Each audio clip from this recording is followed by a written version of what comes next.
and welcome to Behind the Music for Daily Hope. This weekend at Victory, we're going to be learning a little bit about the importance of truth. And even in the Bible, it says God's word is truth.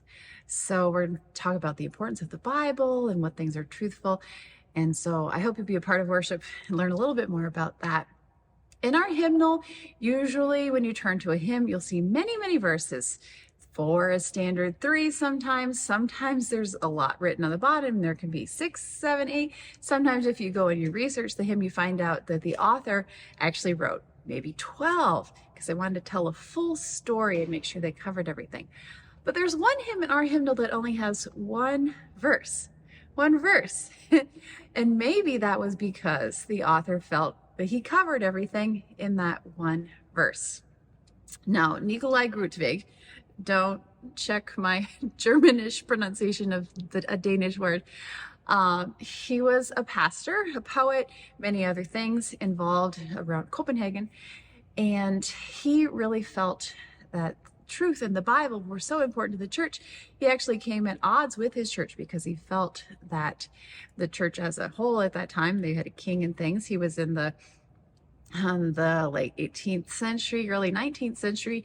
And so he felt that the church was not sharing the truth in the way that it should.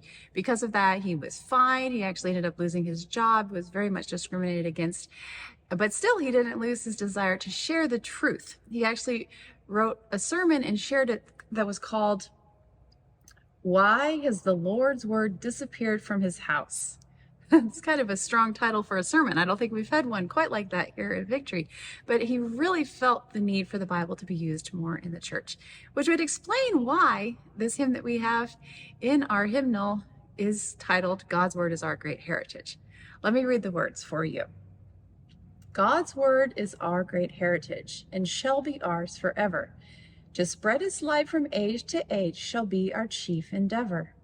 Through life it guides our way, in death it is our stay.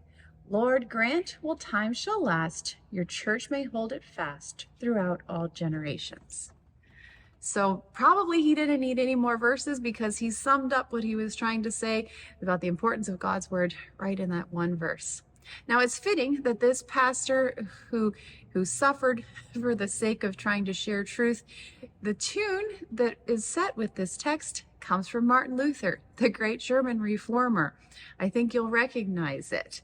But they're paired together, these two great men who wanted to make sure that the importance of God's word was kept in the church. So I think you'll enjoy this setting of that tune, Ein Festburg by Dietrich Buxtehude, and I'll be back with you again next week.